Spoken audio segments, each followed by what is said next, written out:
Bapak Kepala Sekolah SMPT, Ibu Kepala SMPT Harapan Umat, Bapak dan Ibu sekalian, guru dan karyawan di lingkungan Lembaga Pendidikan Islam Terpadu Harapan Umat yang Allah muliakan.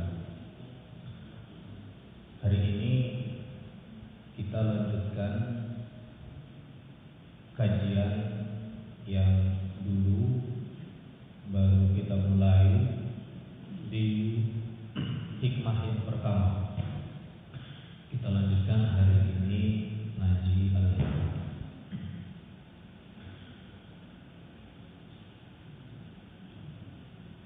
Buku Al-Hikam ini yang ditulis oleh Ibnu Athaillah As-Sakandari.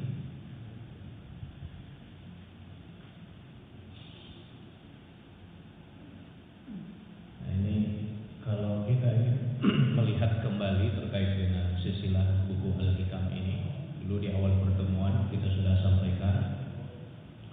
Pertemuan kali ini hanya untuk kilas balik saja bahwa buku Al-Hikam ini ditulis oleh Ibnu Athaillah As-Sakandari yang wafat tahun 709 Hijriah. Beliau ini muridnya Abdul Abbad Al-Mufti, wafat tahun 686 Hijriah. Dan beliau adalah murid dari Abul Hasan At-Tazili. Ini kalau bagi yang mendalami tarekat atau tasawuf dikenal dengan tarekat Taziliyah. Buku yang ditulis oleh Ibnu As-Sakandari ini ada yang membaca Iskandari, pilbena kayaknya As-Sakandari. Buku ini disyarahkan atau dijelaskan oleh Ibnu Abbad Ar-Ramdi. Maka nanti kajian kita terkait dengan Al-Hikam ini, Bapak Ibu yang Allah muliakan, sebagian kita ambil dari penjelasan Imam Ar-Ramdi. Nah, kita masuk di pertemuan kali ini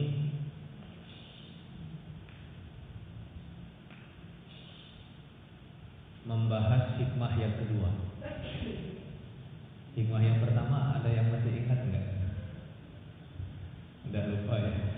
Karena sebagian mungkin ada yang baru, yang lama enggak tahu. Insya Allah catatannya masih ada. Nah, kita masuk ke hikmah yang kedua saja. Insya Allah tidak ada ujiannya. Ujiannya itu langsung dalam kehidupan karena kita praktekkan insya Allah. Hikmah yang kedua ini, Bapak Ibu yang Allah muliakan, ini.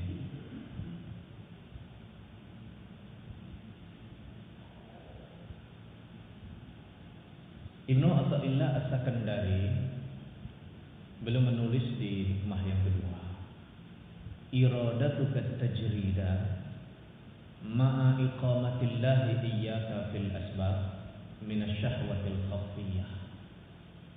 Wa iradatukal asbaba ma'a iqamatillahi iyyaka fit tajridi inhitatun 'anil himmatil 'aliyah. Ini bahasa tingkat tinggi. Memang perlu membaca penjelasan para ulama, mendengar penjelasan para ulama untuk memahami mutiara hikmah yang disampaikan oleh Ibnu Athaillah As-Sakandari ini.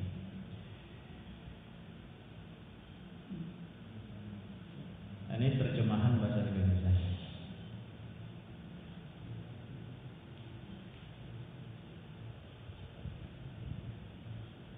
Iradatuka, keinginanmu, tajrida untuk tajrid,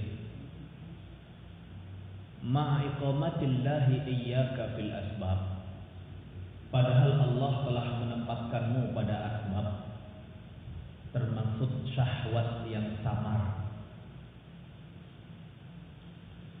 Ini kira-kira terjemahannya juga jelimet ya. Atau sebaliknya,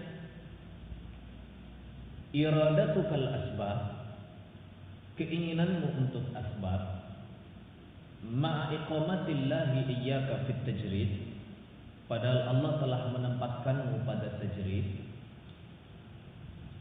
inhitatun 'anil himmatil 'aliyah, berarti menurun dari semangat yang tinggi. Insyaallah nanti kami bagikan di grup ininya PowerPoint-nya, sehingga Bapak Ibu tidak perlu harus menulis. Tapi kalau mau menulis tidak apa-apa, kok nanti terlalu lambat.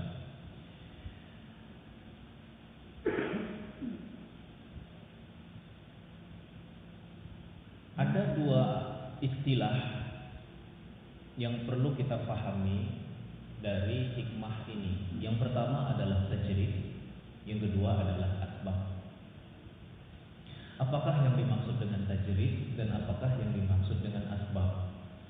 Agar kita bisa memahami mutiara hikmah yang disampaikan oleh Ibnu Athaillah As-Sakandari ini. Nah, buku yang ditulis oleh Ibnu Abbas Ar-Randi yang menjelaskan buku Al-Hikam itu menyebutkan definisi apa yang disebut dengan tajrid dan apa yang disebut dengan asbab.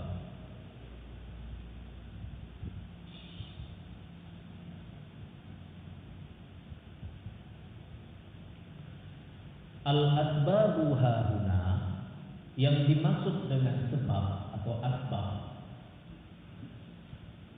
ibaratun, sebuah istilah,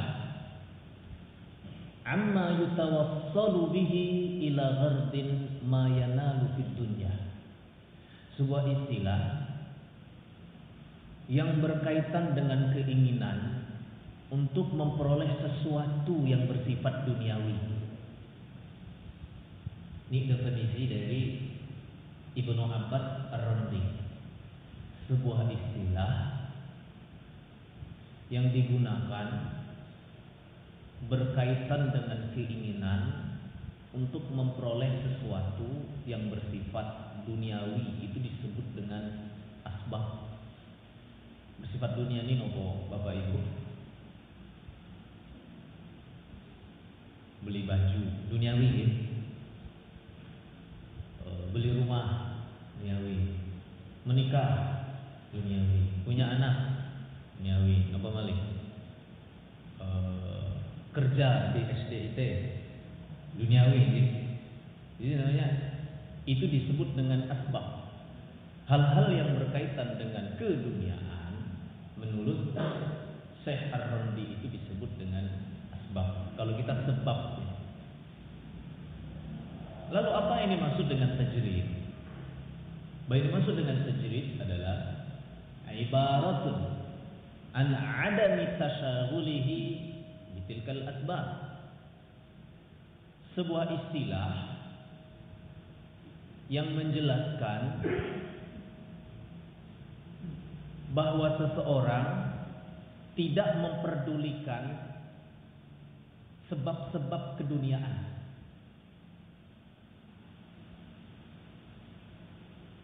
Tajrid adalah sebuah istilah bagi seseorang yang tidak memperdulikan sebab-sebab keduniaan atau hal-hal yang bersifat duniawi.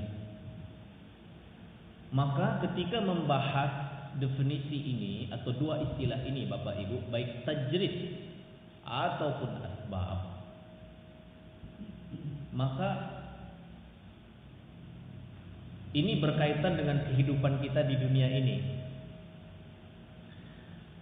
Kami coba sederhanakan Bapak Ibu apa yang disampaikan oleh Syekh Ar-Randi juga Syekh Ibnu Athaillah As-Sakandari dengan begini. Nah, gini deh sederhananya Bapak Ibu. Cara manusia mewujudkan keinginan. Jadi kita hidup itu kan punya keinginan sih. Selama kita masih hidup, kita pasti punya keinginan. Dari keinginan yang terkecil sampai keinginan yang terbesar. Orang kalau ditanya ingin apa, pasti langsung jawab ya, ingin setelah acara ini pulang ke rumah, gitu kan. Cuma aturannya jam 12 baru boleh pulang. Itu namanya kan keinginan. Jadi kata ingin ini, ingin ini dan itu. Nah, ini Jadi keinginan manusia, maka pembahasan hikmah yang kedua ini dia berkaitan dengan keinginan. Maka manusia itu terbagi menjadi dua umumnya. Dari cara mereka mewujudkan keinginan. Manusia biasa dalam mewujudkan keinginannya melalui asbab. Pingin punya duit, kerja, kan gitu deh. Kalau nggak kerja ngapain? Minta-minta itu kerja nggak? Ngemis. Kerja juga, usahanya ngemis. Orang nyolong itu usaha, sebab juga. Jadi keinginan orang punya duit, orang pingin punya duit itu disebut dengan keinginan. Cara orang untuk dapat duit itu kan disebut dengan asbab. Mau caranya nyolong, mau caranya kerja dengan baik, yang halal, atau caranya dengan kerja yang tidak halal, ini kan disebut dengan asbab.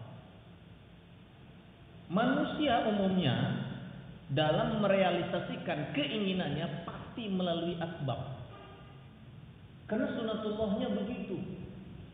Tidak bisa sedikit aja kita guru SMP mau punya keinginan setelah acara ini selesai kembali ke kantor. Kembali ke kantor naik ke tingkat 2 itu kan keinginan. Bagaimana merealisasikannya? Ada yang jalan, ada yang lari, ada yang terbang.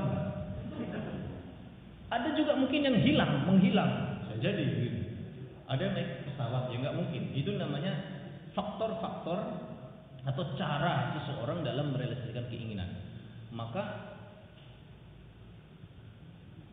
tadi kalau definisinya disampaikan oleh Imam Ar-Rondi berarti segala hal yang bersifat keduniawian, atau kalau kita sih bisa hal-hal yang lain yang bersifat juga di luar keduniawian.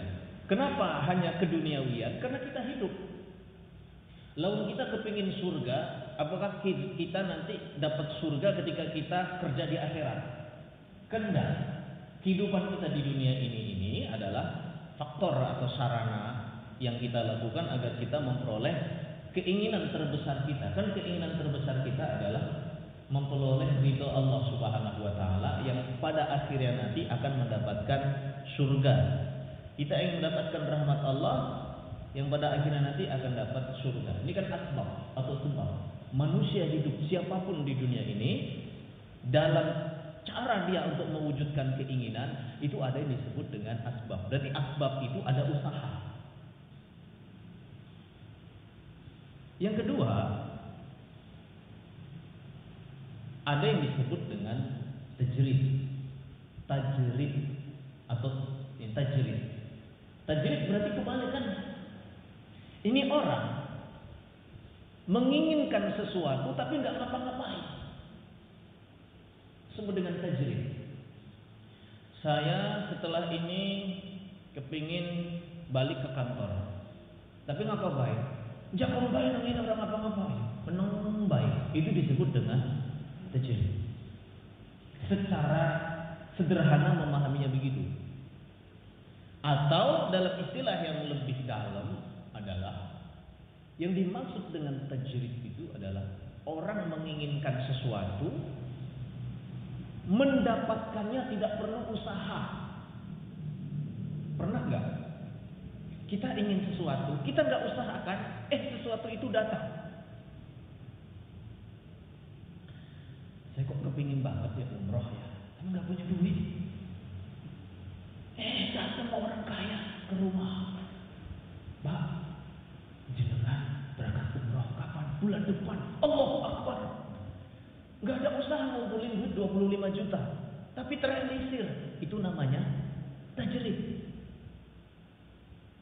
Jadi tajrid ini apa ya? Tajrid ini level mantap.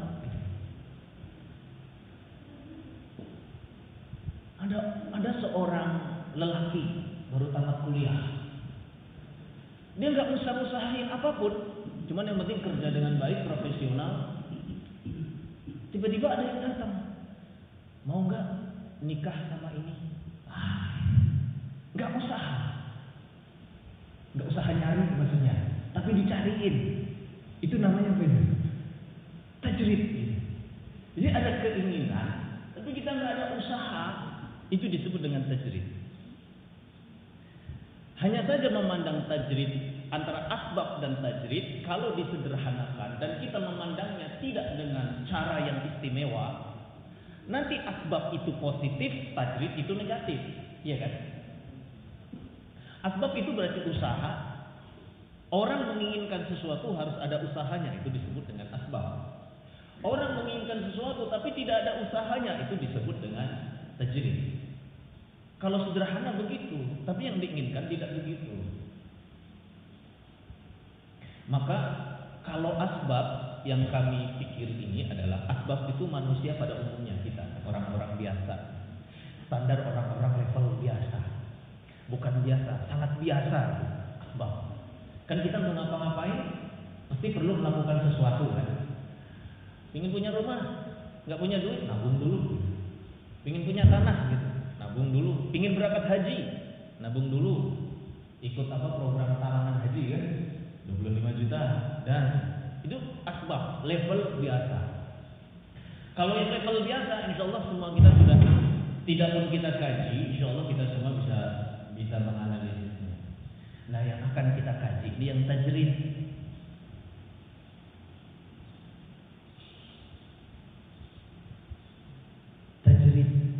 Karena tajrid ini sesuatu yang istimewa.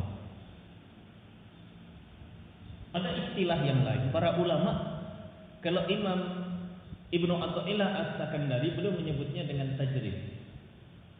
Ulama yang lain menyebutnya dengan tajarrud.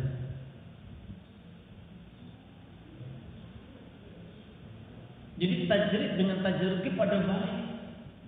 Kongsi ngomong nabi beda.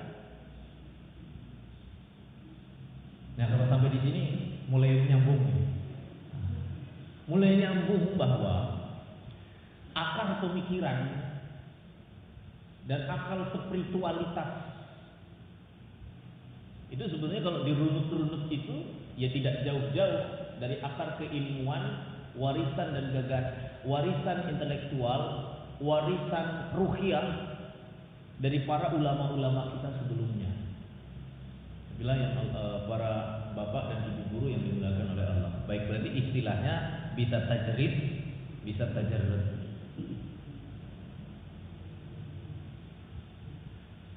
Kalau begitu kita kembalikan. Walaupun tadi sudah didefinisikan oleh Ibnu Abbad Ar-Randi tentang tajrid dan tajarrud. Tentang tajrid, apa tadi tajrid? Ibaratun an adami tasaghuluhi bitilkal asbab. Sebuah istilah yang ingin menyebutkan sesuatu yang tidak berkaitan dengan faktor-faktor sebab, atau kalau dalam bahasa modern kita disebut dengan hukum kausalitas. Disebut dengan tajrid. Hanya kita ingin lihat secara bahasa dulu. Nanti definisi tajrid atau tajarrud sekarang kita akan lihat dari sisi kebahasaannya, bahasa Arabnya, kemudian dari sisi syariahnya. Bagaimana syariah memandang terkait dengan tajarrud. Tajrid atau tajarrud makna lughawi secara bahasa di dalam kamus Mukhtar As-Sihah diambil dari kata jurodah bidhammi, dengan didhammahkan, ma kusyira 'ani syai', sesuatu yang dilepaskan dari sesuatu yang lain. Ini disebut dengan tajrid atau tajarrud adalah melepaskan sesuatu dari sesuatu yang lain. Contoh sederhana saja. Saya pakai peci, saya lepas peci yang melekat di kepala saya. Ini disebut dengan tajrid atau tajarrud. Secara bahasa begitu. Wat tajridu at-ta'ariyah. Maka tajrid artinya ta'ariyah. Ta'ariyah minas siyab, melepas baju. Jadi kalau kita buka baju, itu disebut dengan tajrid atau tajarrud. Melepas pakaian kita disebut dengan tajrid atau tajarrud. Wa tajarrud at-ta'arri, maka tajarrud artinya melepas. membuka. Wa tajarrada lil amri. Lalu apa kaitannya kalau tajarrud dikaitkan dengan sesuatu atau dengan persoalan, dengan suatu objek? Tajarrud dikaitkan dengan suatu objek, atau tajrid dikaitkan dengan sebuah objek. Maka dalam kamus bahasa Arab, kalau tajarrud dikaitkan dengan suatu objek, maka artinya adalah jadda fihi. Bapak Ibu guru insya Allah familiar dengan mahfuzat man jadda wajada. Siapa yang bersungguh-sungguh pasti akan memperoleh. Jadi tajarrud itu kalau dikaitkan dengan objek artinya jadda fihi. Dia sungguh-sungguh terhadap objek itu. Seorang guru kita ketika kita mengajar, lalu guru itu tajarrud, guru itu tajrid, secara bahasa maksudnya guru itu mempersiapkan secara maksimal dan sungguh-sungguh agar mengajarnya itu bagus, dengan membuat RPP, dengan persiapan sebelum mengajar, dengan mempersiapkan hati, dengan berpakaian yang rapi dan sebagainya. Itu disebut dengan tajrid atau tajarrud, artinya jadda fihi, sungguh-sungguh.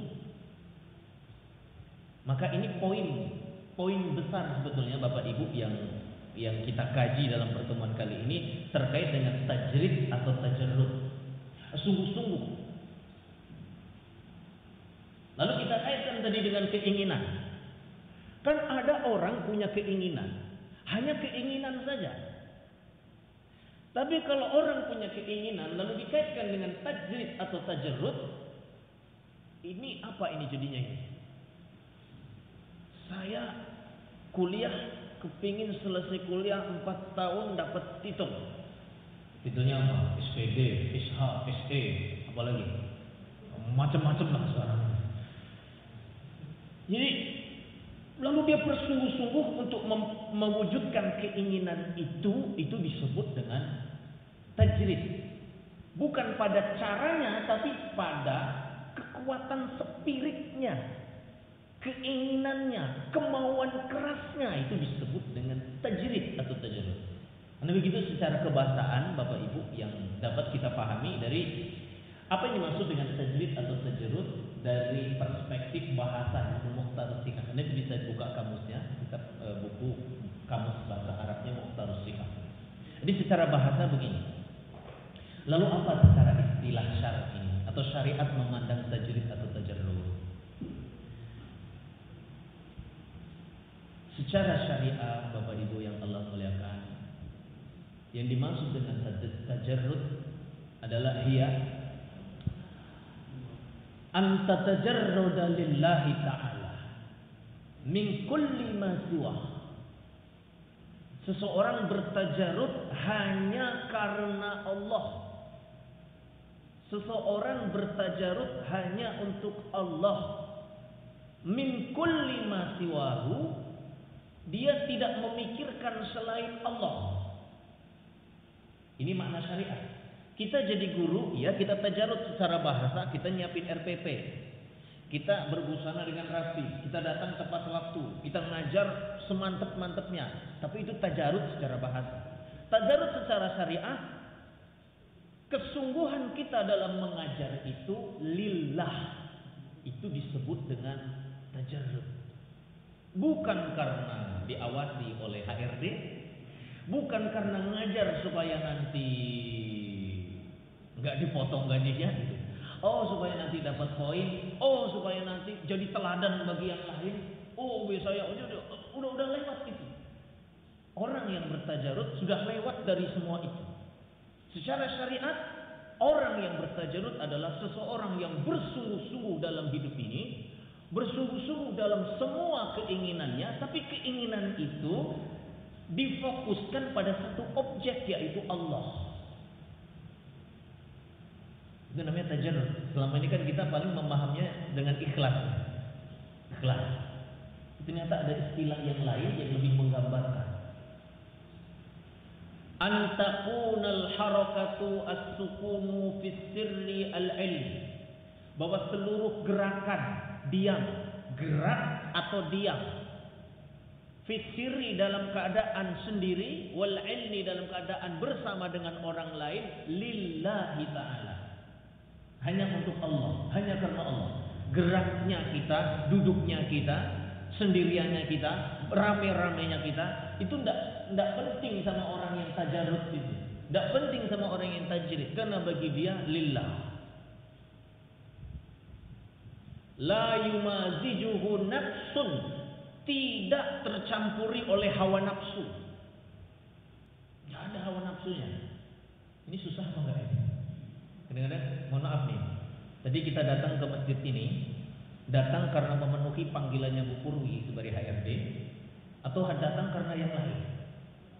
Sungguh-sungguhnya tadi dari berangkat semua. Jam berapa? Undangannya jam 7:30. Biasanya mulai jam 8. Datangnya nanti aja jam 8 kurang 5 gitu. Karena apa datang kemari? Karena kan keinginan. Tadi pembahasan kita keinginan. Bukan keinginan itu kan bukan hanya soal kita kerja di sini saja, tapi seluruh detik dalam hidup kita. Makanya tadi datang kemari, geraknya, diamnya dan sebagainya, la yumazijuhu nafsun, sama sekali tidak ada terkontaminasi oleh hawa nafsu. Yang disebut dengan hawa nafsu itu ada keinginan-keinginan kita itu yang tidak dikaitkan dengan atau yang dikaitkan dengan hawa nafsu itu sesuatu yang merusak biasanya. Wala hawa ini cenderung dengan syahwat sebetulnya. Wala dunya, atau berkaitan dengan duniawi.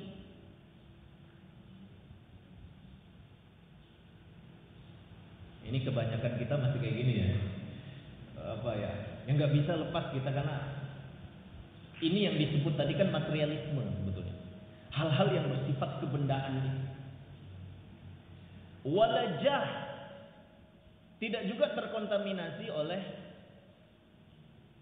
kedudukan. Jah itu kedudukan, pangkat.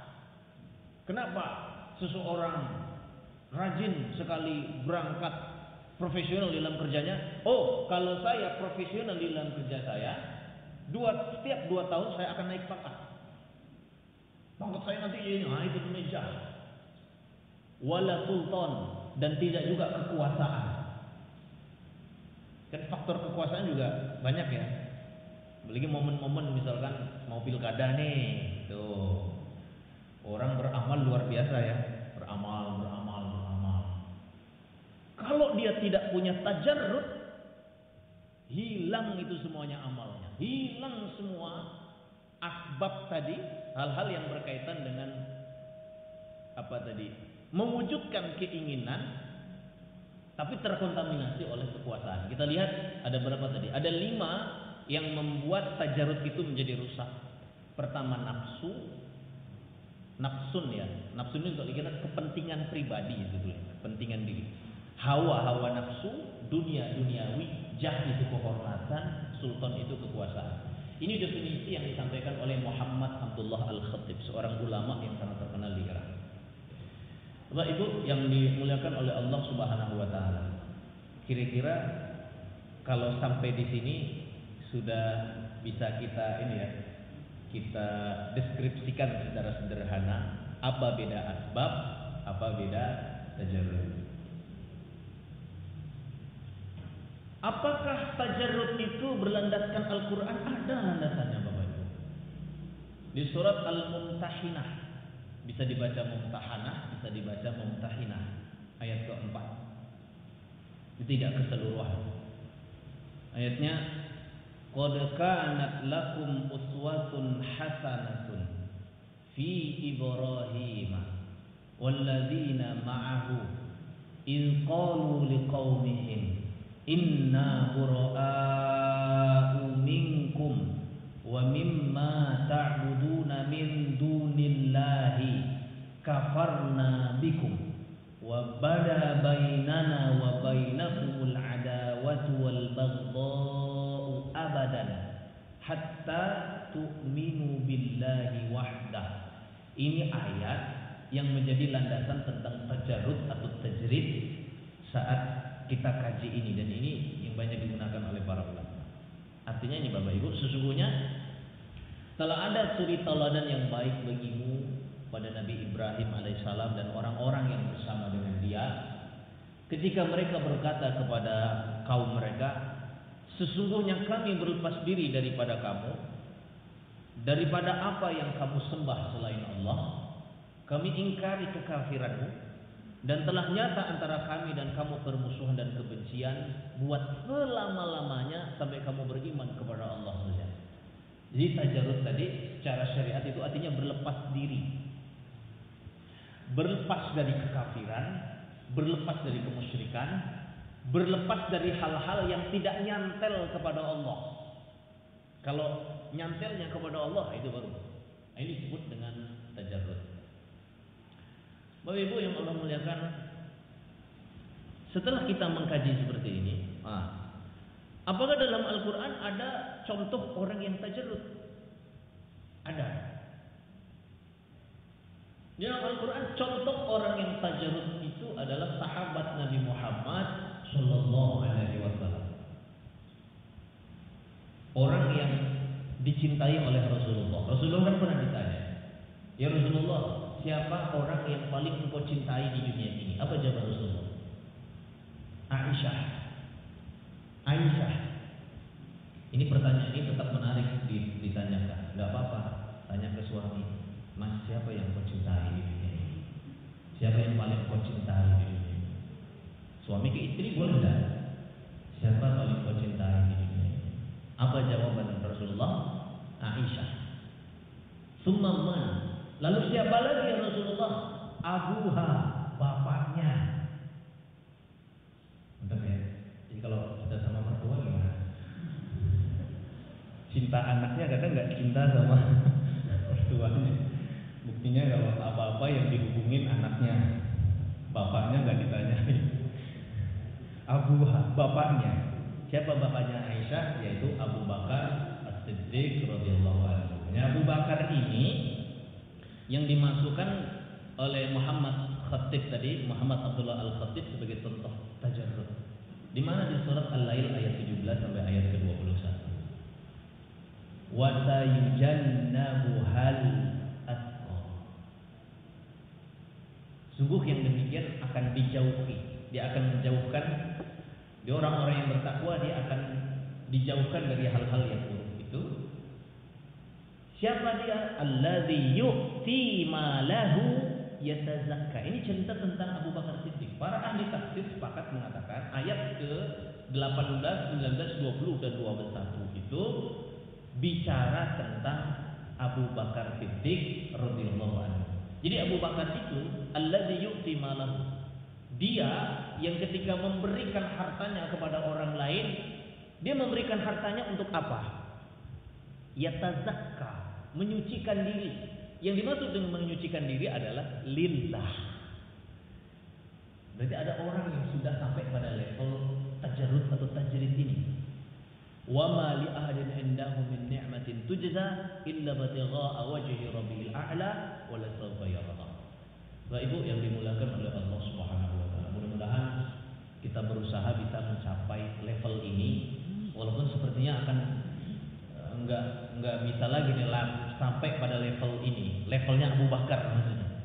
Karena Abu Bakar dan para sahabat itu adalah generasi terbaik dan tidak akan pernah lagi terulang generasi terbaik seperti zamannya para sahabat Nabi Muhammad Sallallahu Alaihi Wasallam. Tapi minimal dengan mengingat, merenungi sosok Abu Bakar yang bisa melakukan tajarrud menjadi motivasi kita saat kita barangkali dalam hidup ini, ya namanya orang hidup lah.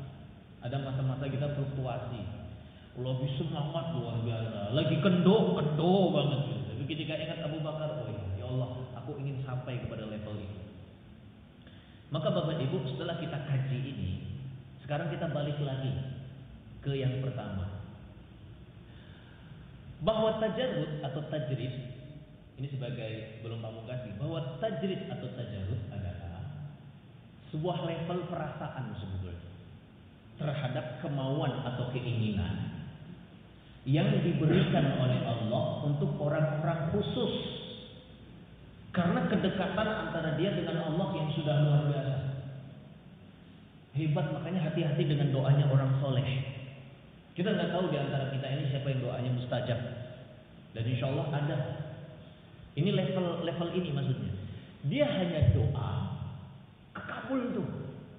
Dia baru berkeinginan, kekabul. Bagi para wali-wali Allah ini disebut dengan karomah kan. Makanya ada orang yang sangat disayang oleh Allah. Pas hujan deras, ya Allah saya ada acara di sana. Nggak ada payung, nggak ada mobil. Udah bismillah jalan. Bajunya nggak basah. Itu yang punya keinginan bajunya nggak basah. Orang yang mau jalan tadi apa Allah? Ini kalau level gitu. Jadi itu levelnya karomah. Hebat ya. Ada orang kecelakaan jebret mobilnya atau motornya sudah hancur, tapi orangnya nggak apa-apa. Dengan level-level tertentu. Maka tajarrud atau tajrid itu sebetulnya adalah sesuatu keinginan tanpa harus dengan usaha, tapi ini levelnya level apa ini? Level khusus, high class. Maka kalau ada orang sholatnya nggak bolong-bolong, nah sholatnya bolong-bolong, puasa nggak pernah, ke orang grundengin terus, infak orang tahu, medit dikit habis. Lalu dia punya keinginan, wis aku tajarrud bayar apa-apa. Ini namanya apa ini Bapak Ibu? Ini ingin mencapai sebuah level tertentu, tapi dia nggak sadar diri dia itu siapa. Malu lo gitu harusnya. Padahal level dia itu level asbab. Level harus hukum kausalitas. Itu pun kalau tercapai. Pingin kaya. Apa yang kaya? Dukun bisin. Mendukun ya. Tajarud, kepingin tajarud. Kenapa? Dukunnya kemana? Dukunnya ke makamnya para wali Allah. Ke makamnya para wali Allah. Kepingin apa? Ya Allah, aku ingin kaya. Tawasul dengan walimu. Enak teman. Ibadahmu kepriwe, kedekatanmu dengan Allahnya gimana, keimananmu gimana, dagang orang, kerja orang, usaha orang, pengen sugih. Padahal orang ini pun kalau dia usaha, kalau dia kerja, kalau dia belum tentu juga kaya. Makanya ini tadi yang kita coba definisikan dari depan diri, bahwa cara orang berinteraksi dengan keinginan itu ada dua, dengan asbab, yang kedua dengan tajarrud. Tapi tajarrud itu level yang lain. Makanya Ibnu Abbad Ar-Randi ketika beliau menjelaskan kalimat mutiara dari Ibnu Athaillah As-Sakandari tadi, wa iradatukal asbaba ma'a iqamatillahi iyyaka fit tajridi. Nah, dari kalimat-kalimat itu, tajrid itu levelnya wali Allah. Levelnya orang-orang khusus itu. Tapi orang yang khusus itu pun dia tidak meninggalkan asbab. Jadi kan banyak gitu orang-orang hebat gitu yang dekat dengan Allah, dia tetap bisnis, dia kan. Sebetulnya dia nggak bisnis pun itu mudah rezeki sama dia. Tapi tetap dia usahakan bisnis, walaupun bisnisnya mungkin sederhana, tapi kok jadi kaya raya? Heran kita itu. Kok ini bisa? Tapi orang yang dekat sama Allah. Kalau orang yang nggak dekat sama Allah udah istidrat itu, memang dibanyakin hartanya biar semakin masuk dalam neraka. Tapi dia orangnya soleh, nggak pernah hatinya kita lihat, masya Allah mudah memaafkan orang lain, infaknya mantep, baik pada orang, mantep. Usahanya biasa-biasa saja, mau jadi orang kaya raya itu, ada orang yang nyaman dan sebagainya. Ini levelnya sudah level disebut dengan tajarrud. Nah, setelah ini Bapak Ibu kita balik lagi ke apa yang disampaikan oleh Ibnu Athaillah ya As-Sakandari. Maka kita bicara implikasi, dampak, konsekuensi bagi orang-orang yang biasa. Mesti belum sampai level itu tadi.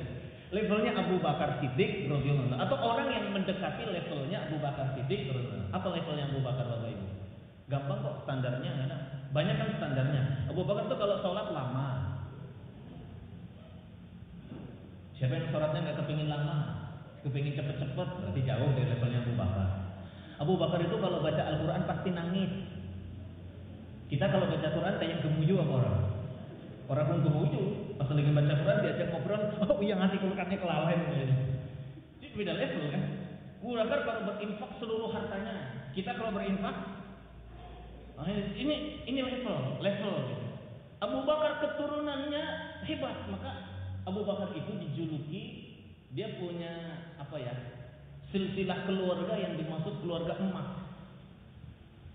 Karena bapaknya Abu Bakar itu masuk Islam, Abu Bakar itu masuk Islam, anaknya Abu Bakar masuk Islam, cucunya Abu Bakar masuk Islam. Satu masa di zaman Nabi Muhammad sallallahu alaihi wasallam. Dan itu hanya terjadi pada keluarga Abu Bakar. Enggak nanggung-nanggung, 2 orang malah sekaligus. Kita lihat. Abu Bakar punya bapak, siapa nama bapaknya Abu Bakar? Abu Quhafah. Beliau punya bapak namanya Abu Quhafah. Anaknya Abu Bakar. Abu Quhafah masuk Islam? Masuk Islam di zamannya Nabi Muhammad sallallahu alaihi wasallam. Abu Bakar punya anak. Nama anaknya Asma binti Abu Bakar. Masuk Islam Asma? Masuk Islam yang membantu hijrahnya Nabi Muhammad sallallahu alaihi wasallam sampai digelari dengan zatun dua nitokain itu. Asma binti Abu Bakar menikah dengan seorang sahabat yang hebat bernama Az-Zubair bin Al-Awwam. Oke. Dari pernikahan Zubair bin Al-Awwam lahir seorang anak laki-laki bernama Abdullah bin Az-Zubair. Abdullah bin Az-Zubair ini adalah bayi pertama yang lahir di Madinah setelah hijrah. Jadi ketika para sahabat hijrah dari kota Mekah sampai ke kota Madinah, bayi pertama yang lahir di kota Madinah itu adalah Abdullah bin Zubair. Abdullah masuk Islam? Masuk Islam karena Abdullah bin Zubair itu masih bertemu dengan Nabi Muhammad sallallahu alaihi wasallam. Abdullah bin Zubair Islam. Bapaknya bisa Az-Zubair bin Awam atau Asma binti Abu Bakar dari jalur ibunya. Kakeknya namanya Abu Bakar, buyutnya Abu Quhafah, masuk Islam. Abu Bakar juga punya anak namanya Abdurrahman. Abdurrahman punya anak namanya Muhammad. Abdurrahman masuk Islam karena dia ada anak Abu Bakar yang tidak masuk Islam, seluruhnya masuk Islam. Muhammad juga masuk Islam. Jadi 2 jalur itu. Muhammad bin Abdurrahman bin Abu Bakar bin Abi Quhafah. Abdullah bin Zubair binti Asma binti Abu Bakar atau Az-Zubair bin Al-Awwam, Abu Bakar Siddiq, barulah kepada Abu Quhafah. Ini level. Jadi cerita ini cerita implikasi. Implikasinya bagi orang yang biasa levelnya tapi mau bicara tentang asbab dan tajrid. Dan ini yang dibicarakan oleh Ibnu Athaillah As-Sakandari. Kita lihat Bapak Ibu. Ada orang biasa, sholatnya ngawur, baca Qur'annya nggak pernah, suuzon terus sama orang lain, menyakiti orang lain, infak nggak, nyolong gitu namanya. Tapi dia mau tajrid ya.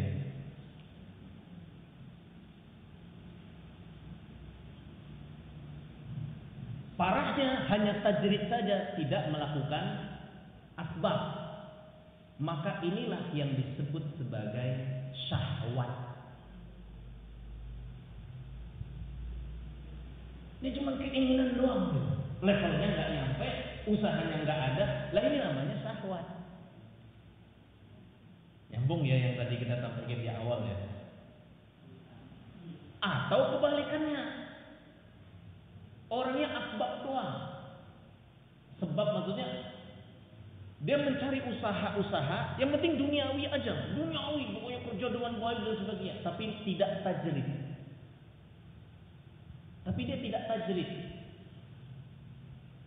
tidak tajarrud. Hasilnya adalah jatuh. Ibnu Athaillah As-Sakandari menyebutnya jatuh, maksudnya inhitatun 'anil himmatil 'aliyah, jatuh dari tempat yang tinggi. Karena manusia dengan level yang tinggi itu adalah manusia yang bal tu'thirunal hayatad dunya wal akhiratu khairu wa abqa. Level tertinggi adalah yang tadi, Kalau orang masih mementingkan hanya hidup di dunia saja, itu jatuh levelnya itu. Tapi kalau orang levelnya, kalau orang hidup bukan hanya soal duniawi, tapi sudah melintas batas kepada ukhrawi, itu dia naik. Itu namanya himmatil aliyah. Orang kalau hanya sibuk dengan sebab-sebab saja, asbab tanpa dicampur dengan tajrid, maka dia akan jatuh. Nah, kalau sudah begini, ini tadi kita cerita Bapak Ibu yang Allah muliakan, orang hanya punya keinginan saja, keinginan untuk tajrid, tapi dia tidak melakukan asbab. Itu namanya syahwat yang samar. Tadi kan kita ulang ya dari atas bagi penutup ini Bapak Ibu. Kita balik lagi. Nah, nih bahasa Indonesianya aja. Keinginanmu untuk tajrid, padahal Allah telah menempatkanmu pada asbab. Dan kita hidup di dunia ini, karena kita di dunia kita kan harus asbab ya. Nggak ada kita lahir langsung bukan dari ibu kan enggak. Emang kita lahir dari batu Bapak, dari tanah kan enggak. Itu saja sudah asbab. Termasuk syahwat yang samar. Kita ingin menggunakan baju kesolehan, seolah-olah soleh. Ibadah aja lah, nggak perlu kerja. Ibadah aja lah, nggak perlu kerja. Nggak penting itu. Itu namanya tajrid. Kan ada orang begitu. Maunya ibadah aja, kerja nggak mau. Di masjid aja 24 jam, bukan 24 jam, seumur hidupnya. Nggak mau kerja. Nanti soal uang gimana? Alam syukur tekat deh, toli bang soleh kamu tekat deh. Dikira dengan sholat saja untuk level dia, langit itu akan menurunkan emas. Atau sebaliknya, keinginanmu untuk asbab saja, padahal Allah telah menempatkanmu pada tajrid, berarti menurun dari semangat yang tinggi, maksudnya levelnya dijatuh.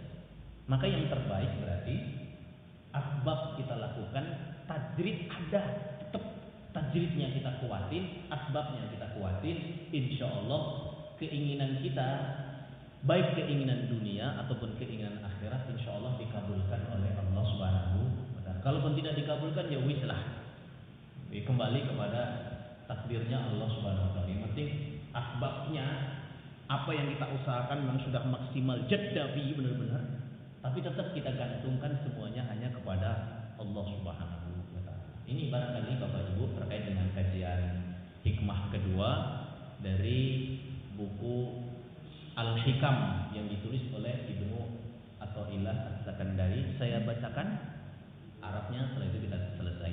Iradatuka tajrida ma iqamatillahi iyyaka fil asbab minasyahwatil kharri khafiyah wa iradatuka al-asbab ma iqamatillahi iyyaka fit tajrid inhitasun 'anil himmatil 'aliyah. Demikian Bapak Ibu yang dapat kami sampaikan dalam pertemuan kali ini. Biasanya sih nggak ada pertanyaan biasanya. Dan biasa juga tidak ada tambahan. Oleh karena itu kami tutup saja. Kami mohon maaf apabila